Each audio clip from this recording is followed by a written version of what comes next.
Las complicaciones locales que se van a buscar para la valoración de Atlanta van a ser la presencia de colecciones líquidas, tanto en el páncreas como fuera del páncreas, presencia de trombosis de la vena esplénica, formación de pseudoaneurismas, esto sobre todo porque la liberación de las enzimas pancreáticas pueden debilitar la pared vascular que está continua ahí y generar pseudoaneurismas.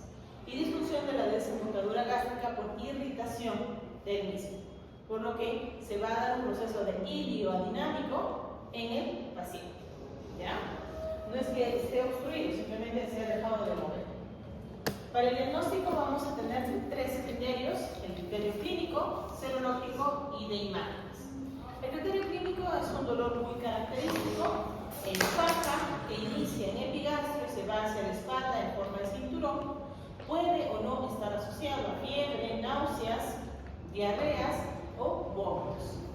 ¿En quiénes debo tener cuidado en cuanto a la presentación clínica?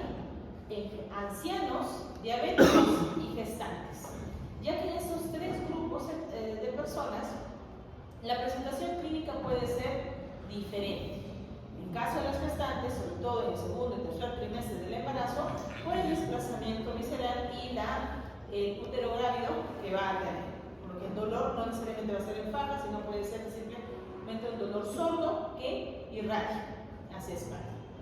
En los pacientes diabéticos y ancianos tienden a ver un dolor poco intenso, ¿ya? No es un dolor característico cuando el paciente llega doblado a la emergencia por pancreatitis, sino simplemente tiene un fastidio, un dolor en la parte de epigastrio, y por tener un sistema nervioso ya afectado, su umbral del dolor es mucho más amplio y puede ser perdonaría un poquito, porque tiene un tejido necrótico por todo el páncreas, ¿no? Entonces, ahí varía. En la parte serológica ustedes van a tener dos componentes a evaluar: la amilasa y la lipasa. Ambos deben tener 3 veces el valor normal superior. Entonces, ¿cuál es el valor normal superior? Depende mucho de los laboratorios, ¿ya? Cada laboratorio tiene su rango de valor para poder decir límite superior. La regla es que sea 3 veces por encima del valor normal. ¿Cuándo pido amilasa? ¿Cuándo pido lipasa? La amilasa se eleva en las primeras 12 a 24 horas, ¿ya? De iniciado el dolor, y permanece elevado máximo 48 horas, de ahí desciende, ¿ya? Pico hasta 24 horas. Y yo puedo tener elevación de amilasas no solamente en la pancreatitis, sino en cualquier patología gastrointestinal. Desde una parotiditis, o sea, que me da papera, de 2 amilasas va a salir elevado, colecistitis, diarreas agudas infecciosas, van a elevar la amilasa, ¿ya? Por lo que no es muy sensible, pero la lipasa, al contrario, sí es más sensible y se activa con la inflamación pancreática. El detalle es que para que llegue a su pico máximo demora más o menos de 24 a 48 horas, entonces demora un poquito más de tiempo. Si el paciente viene con 6 horas de dolor, lo más probable es que esté elevada la amilasa y no la lipasa, ¿ya? Pero si ya pasaron más de 18 a 24 horas, ahí sí voy a tener elevación de los dos marcadores. ¿Qué otra ventaja tiene la lipasa? Que va a mantenerse en el tiempo por un periodo prolongado, a diferencia de la amilasa. La lipasa la podemos tener hasta una semana en concentraciones ligeramente elevadas. No es que va a estar en pico constante, sino que se va a mantener en una meseta, ¿ya? Y las imágenes buscan sobre todo identificar la causa de la pancreatitis y ver lesiones o complicaciones locales. En el caso de las imágenes podemos utilizar ecografía, tomografía o resonancia magnética como tercera alternativa. La resonancia solo si los estudios anteriores no fueran concluyentes o existiera alguna contraindicación para hacer una tomografía, como por ejemplo que sea alérgico al contraste o que esté gestando, ¿ya? En esos dos casos no voy a poder hacer tomografía, pero puedo hacer una resonancia. Entonces, para yo decir diagnóstico de pancreatitis, requiero 2 de estos 3 criterios. Generalmente se hace diagnóstico con clínica y serología, con estos 2. Quedando imágenes como apoyo al diagnóstico. ¿En qué sentido? La ecografía nos va a permitir hacer un estudio rápido, identificar, por ejemplo, si tengo cálculos la viabilidad que me condicione la pancreatitis, o sea, el líquido libre por una citis pancreática, o alguna lesión que, dependiendo del operador, pueda ser identificada. El otro estudio a utilizar es la tomografía. La tomografía se va a utilizar en 3 situaciones específicas. Cuando el diagnóstico no esté claro, o sea, mi criterio clínico y mi criterio serológico no me confirman al 100% pancreatitis, cuando no tengo mejoría clínica entre las 48 y 72 horas después de iniciar un tratamiento, o si se ha identificado una complicación en un primer momento y requiero evaluar su evolución. Para ello, utilizamos la clasificación tomográfica de Baltasar, ¿ya? Baltasar, no olviden esto, ¿ya? Eso es importante. Va a dividir la pancreatitis en 5 grados, en los que yo voy a ver si existe solamente inflamación local o difusa, hasta presencia de colecciones intrapancreáticas o peripancreáticas, asociado a la presencia de necrosis en el tejido pancreático. La suma de las puntuaciones de los hallazgos locales y necrosis me van a decir el grado de pancreatitis según tomografía, que puede ser leve, moderado o severo, siendo una puntuación máxima de 0 a 10. El 10 obviamente es una pancreatitis severa, ¿ya? Entonces, como pueden observar, existen diferentes características según el grado, ¿ya? ¿Qué podemos ver? Por ejemplo, acá voy a tener colección, ¿ya? Aquí se observa mejor la colección, ¿ya? Y puedo tener como acá necrosis. Entonces, yo voy a ver, según tomografía, el grado de necrosis y si hay presencia o no de colecciones. ¿Qué otras complicaciones locales voy a tener? Según el planta, nosotros vamos a dividir las complicaciones en 2 grupos. Las complicaciones precoces, que van a aparecer en menos de 4 semanas, y las tardías, que se van a presentar después de las 4 semanas. Tiene una relación. Si yo tengo de inicio presencia de líquido, o sea, colección, de manera precoz voy a tener colecciones agudas, pancreáticas o peripancreáticas. Pasadas las 4 semanas, estas se convierten en pseudoquistes, ¿ya? ¿Por qué pseudoquiste? Porque no tiene una membrana externa como tal, solo es fibrina condensada que da la apariencia de un quiste. En el caso de la necrosis inicial, es aguda, pero si ya pasa más de 4 semanas, el nombre cambia y se convierte en una necrosis encapsulada o amurallada, como se le llama, con las iniciales de WOM, ¿ya? Entonces, la necrosis tiene más riesgo de infectarse que las colecciones.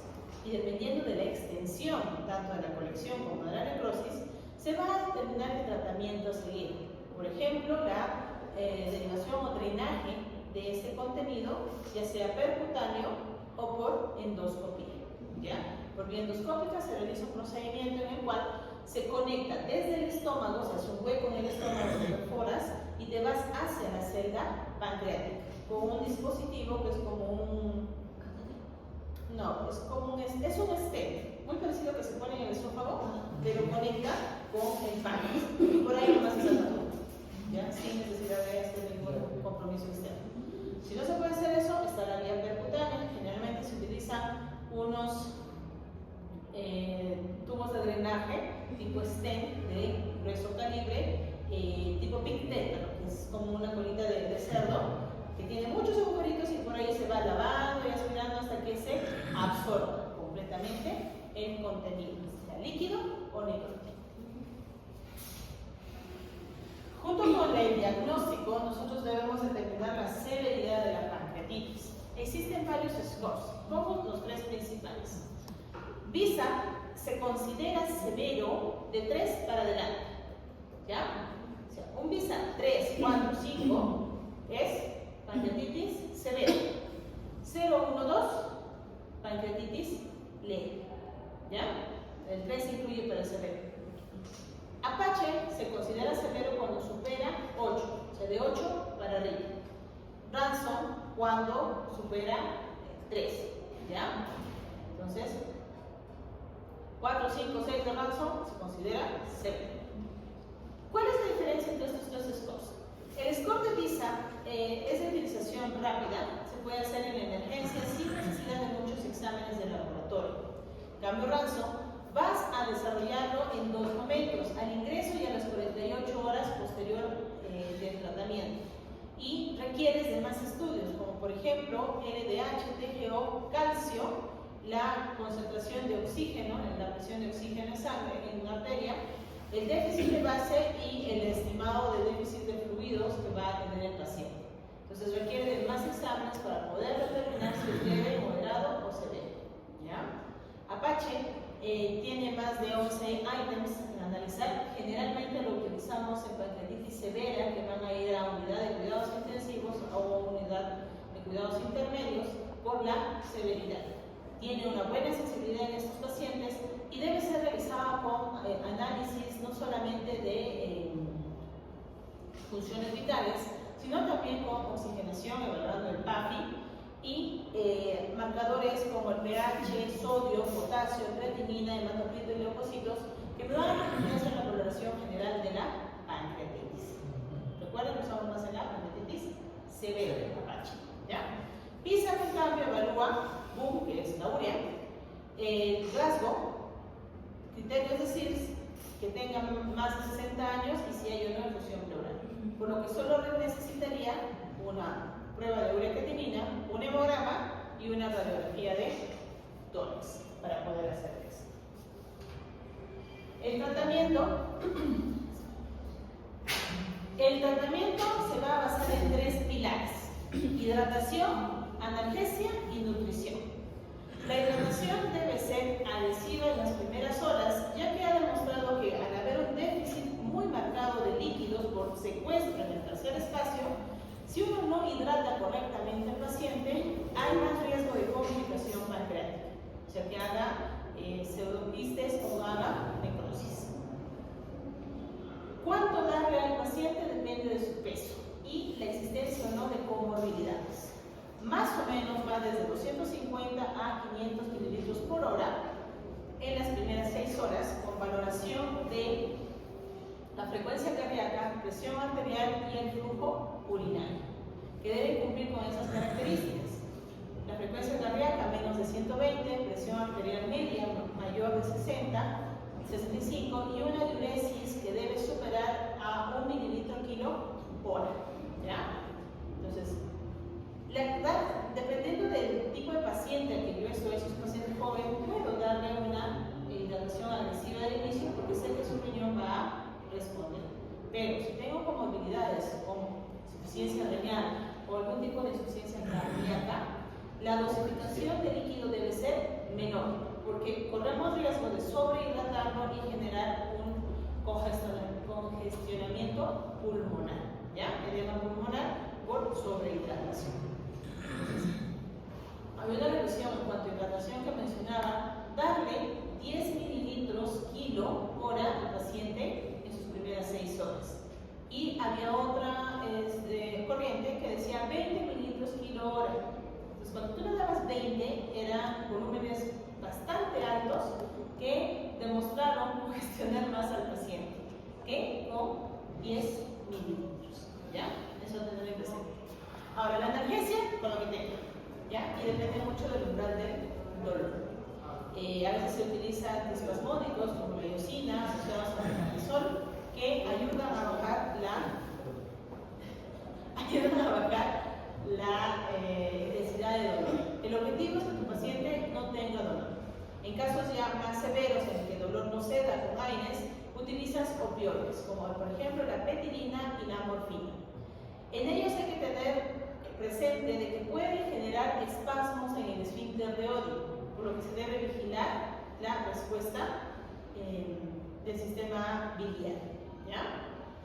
En cuanto a la nutrición, es el tercer pilar del tratamiento para pancreatitis. Las pancreatitis leves, que son el 90% de los casos, van a responder entre 1 y 2 días, ¿ya? 24 a 48 horas, que es el tiempo en que nosotros reiniciaremos la dieta, ¿ya? Esta dieta se inicia de manera fisiológica, vía oral, cuando el paciente no tiene dolor, no tiene náuseas y ya hay ruidos hidroaéreos. Y se inicia, según la guía, con dieta blanda sin grasa. Sin embargo, en la práctica clínica se ha visto de que si tú le das de frente comida, o empieza a doler o empieza a vomitar. Entonces, primero se le da líquidos, a tolerancia, si tolera, se pasa a semilíquidos y se queda sólidos. ¿Ya? Cambia el panorama si se trata de una pancreatitis moderada o severa, ya que estos pacientes, al tener un deterioro sistémico marcado, están en un estado de hipercatabolismo, su cuerpo está en una pérdida de energética bastante marcada. Y yo debo iniciar mi tratamiento, mi dieta, en menos de 72 horas. ¿Ya? O sea, máximo puedo tenerlo en ayunas 4 días, máximo. Si yo al momento de ver la evolución veo que este paciente no está respondiendo y va a demorar más de 4 días en recuperarse, se le debe colocar sonda nasoyeyunal o iniciar nutrición parenteral como última alternativa, si es que no se puede colocar la sonda. Había un estudio que comparaba la respuesta con sonda nasogástrica y sonda nasoyeyunal. La diferencia está donde va a llegar el contenido gástrico, el contenido alimentario. La sonda nasogástrica llega al estómago y esto se ha visto que puede estimular la producción pancreática y biliar, por lo que la evolución era torpe. En cambio, al colocar sonda nasoyeyunal y hacer un bypass de la comida hasta el yeyuno, bloqueas la activación pancreática y biliar. Por ende, la recuperación era mucho mejor. ¿Cuánto tiempo tener la sonda? Hasta que el paciente tolere la dieta. ¿Ya? ¿Y por qué lo más fisiológico posible? ¿Por qué no lo dejo en ayunas unas 2 semanitas hasta que se cure bien? Les paso todo por el No, ¿por qué? Al momento de que ustedes entran en un ayuno prolongado, va a haber alteraciones en las velocidades intestinales y los enterocitos se van a empezar a separar, permitiendo que se dé una translocación bacteriana. Si hay translocación bacteriana y tienes un páncreas que está edematoso con lesiones pancreáticas o peripancreáticas o con necrosis, es un cambio repetitivo para las bacterias entéricas. Y de lo que está aséptica, tu celda pancreática, si no tienes infección en la celda pancreática, se infecta. ¿Ya? Entonces, si tienes pancreatitis aguda, moderadamente severa y infectada. Entonces, ya le agregaste algo más. Esa es la razón por la que debemos iniciar dieta lo antes posible. Una vez que el paciente tolera la vía oral, ya pueden retirar la sonda y que empiece a comer. ¿Ya? ¿Por qué doy una alternativa a la parenteral? Porque si por alguna razón no es posible colocar una sonda, yo debo nutrirlo. Recuerden que los pacientes están en hipercatabolismo. Entonces, debe recibir los nutrientes necesarios para mantener esa recuperación esperada de su crisis. ¿Ya? Lo otro es que la dieta administrada por la sonda no es una dieta licuada normal. Se le debe dar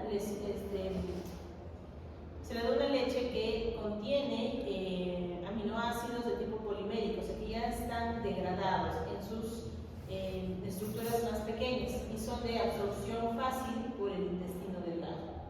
Se inicia de manera progresiva, de acuerdo al peso del paciente, con 250, 300, 500, hasta llegar a la cantidad de kilocalorías requeridas. ¿Por qué se inicia de a pocos? Porque se ha visto que si tú le das volúmenes abundantes y rápidos, el paciente termina haciendo diarrea, ¿ya? Se deshidrata más. Entonces se le debe dar de poquitos para que los enterocitos empiecen a absorber estos nutrientes de manera habitual, ¿ya? Entonces se le da por goteo continuo, simulando la fisiología de la alimentación. Se le administra durante el día y descansa durante la noche. Ya no es 24 horas, sino en 18 horas más o menos. ¿Ya? Doctora, dime. ¿Cuándo se le podía iniciar la dieta blanda sin grasa? ¿Después de cuánto tiempo? Después de que tolere lo que es. En las leves. En la dieta. Ya, leve generalmente es de las 48 horas a las 36, no sé el tercer día, pero después de las 48. Siempre y cuando no tenga dolor y no tenga y haya ruidos estructural. ¿Sí o no? Doctora, y en caso de que tenga la sonda nasoyeguinal, ¿cómo nosotros evaluamos que ya acepta comida oralmente? ¿Se le da de comer? No se Con la sonda se le da agüita. Si no lo vomita, si no, no tienes razón. Incluso algunos pacientes están con su sondita y le empezamos a dar ya agüita, mazamorrita, un día, otro día otra vez mazamorrita, vemos que todo el día es más. ¿Ya? Tienen que cuidar su sonda. ¿Ya? Esas sondas sí son difíciles de poner, pero son caras. ¿Ya? Una sonda está costando entre 250 y 300 euros. ¿Ya? Entonces, son caros. Como anécdota, nosotros utilizamos pero para pacientes oncológicos, ¿no? Sin los pilóricos se les pone esa sonda.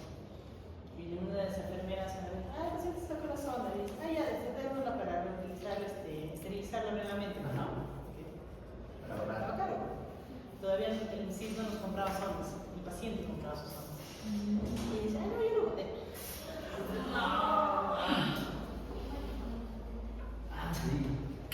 Ahora dile al paciente que necesita comprar otra vez esta sonda, a los 3 días.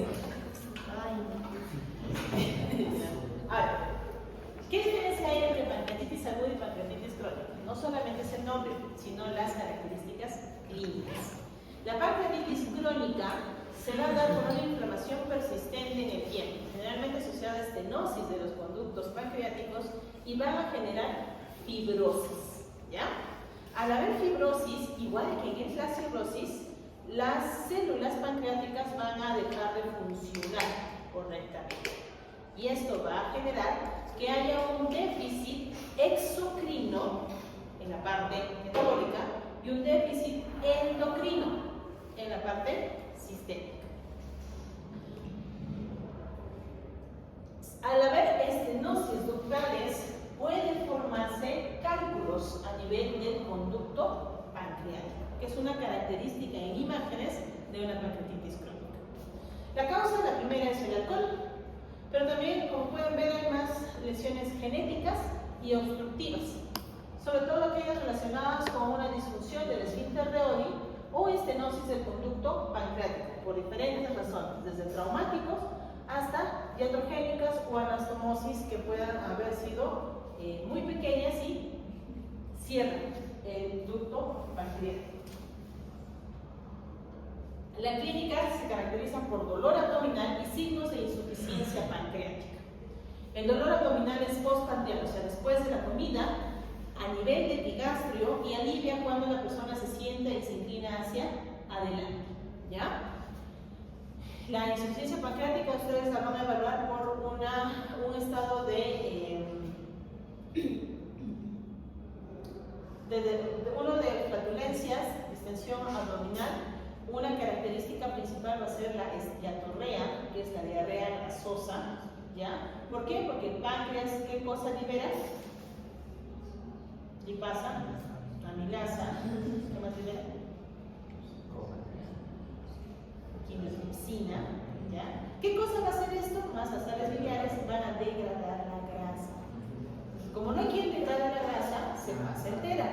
Y las heces son heces grasosas, de mal olor, que flotan en el baño o dejan un halo grasoso en el baño. ¿Ya? Es una característica de una insuficiencia pancreática. ¿Qué más va a haber? Al no haber una absorción adecuada de los ácidos grasos y esto provocar irritación a nivel del epitelio intestinal, va a haber estado de desnutrición y pérdida de peso. ¿Ya? Entonces, personas que bajan rápido de peso y hacen disposiciones esteatorreicas. Las complicaciones más frecuentes, por lo que les mencioné, va a ser la mala absorción en el aspecto exocrino. Pero en el aspecto endocrino, que también tiene el páncreas, vamos a tener un déficit total de insulina y por ende va a producirse una diabetes mellitus de tipo pancreatogénica. ¿Qué quiere decir? Que no es que tenga resistencia a la insulina, que mis células no quieran aceptar la insulina, simplemente no tengo insulina, porque no tengo células pancreáticas que produzcan insulina. Entonces, estos pacientes de por vida han de recibir insulina subcutánea. ¿Qué más puede haber? Puede haber formación de pseudoquistes, obstrucción del conducto biliar y duodenal, una desconexión entre el conducto pancreático y el sistema digestivo, generando ascitis o derrame pleural por reacción. Puede haber trombosis de la vena esplénica, que recuerden que en la hipertensión portal está una de las causas prehepáticas de hipertensión portal, va a ser la trombosis de la vía portal. Al haber trombosis de la vena esplénica puede generar hipertensión portal con varices gástricas, ¿ya? Con varices gástricas.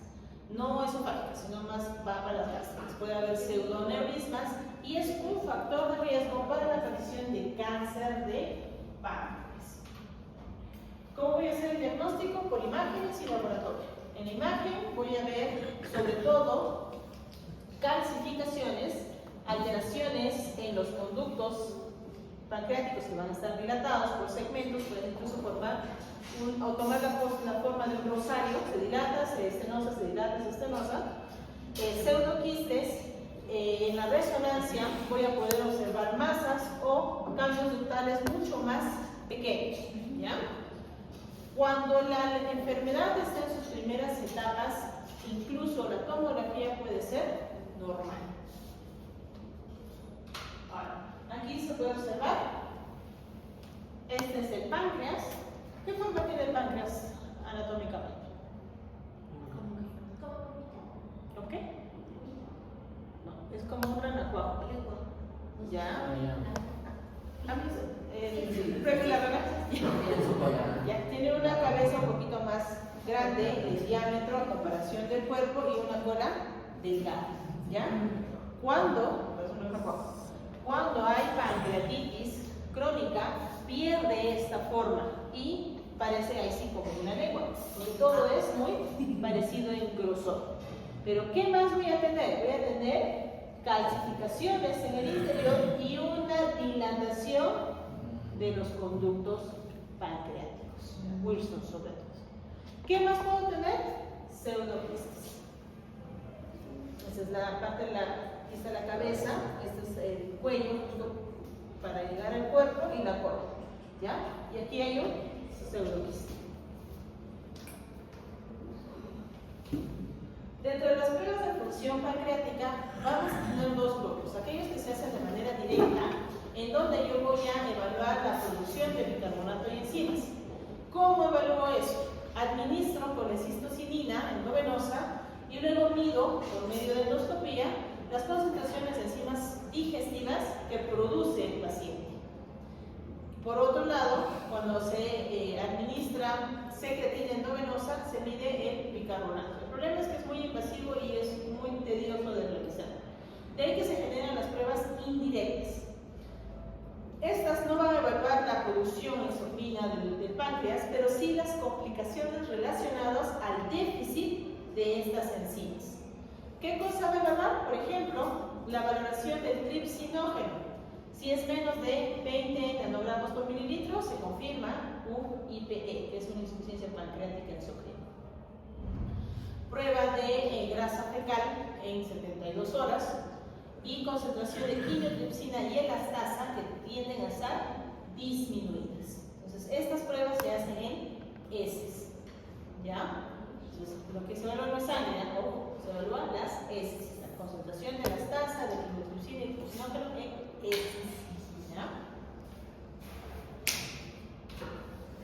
El tratamiento, bueno, ya igual que la cirrosis del páncreas ya está diagnosticado, no hay manera de recuperar. Entonces lo que se hace es el manejo del dolor, haciendo que el páncreas trabaje en menor cantidad, bajando consumo de grasa, se puede usar opioides, incluso antidepresivos tricíclicos, porque estos pacientes tienden a ir a depresión por su estado de salud. Se puede hacer una desobstrucción pancreática por medio de CEPRE o litotripsia, que es destruir los cálculos en el interior del páncreas para que haya un flujo adecuado de contenido. Y ya en los casos más extremos se puede hacer un bloqueo del plexo celábrico o una pancreatectomía, o sea, sacar el páncreas. Junto con el manejo del dolor, se debe suplementar las enzimas pancreáticas que no se están produciendo y mejorar de esa manera la digestión y evitar la maldigestión asociada a enzimas pancreáticas. En la actualidad existen cápsulas enzimas pancreáticas que se deben dar entre 25.000 y 50.000 unidades internacionales de lipasa por comida asociado a IBP para que al bajar el pH las enzimas pancreáticas se estabilicen. Una marca que tenemos en Perú es Creon, se administra más o menos 10 minutos antes de cada comida para llegar a concentraciones adecuadas de lipasa y aminasa, sobre todo lipasa. ¿Qué más debo corregir? Recuerden que al haber mala absorción de los ácidos grasos, ¿quiénes se van a ver afectados? Las vitaminas relacionadas a la grasa, las liposolubles. ¿Quiénes son? A, D, K, E. ¿Ya? Se olviden. Y bueno, como en la parte endocrina, la diabetes asociada a la insuficiencia pancreática. Se debe de administrar insulina de acción lenta y rápida de por vida. En estos pacientes no se usa hipoglicemiantes orales porque no van a hacer nada. El problema no es que la insulina no funcione, simplemente no hay insulina. ¿Ya? Esa parte queda clara, ¿no? Listo. Doctor, una consulta. Bien. No es que decían de que no se puede vivir sin pastel, ¿cómo no se plantea? Se saca la zona más afectada. Por ejemplo, si tenemos pseudoquiste, para aliviar el dolor que se genera por presión en ese nivel, sacan esa zona. No te sacan la otra. Ah, ya. Ya.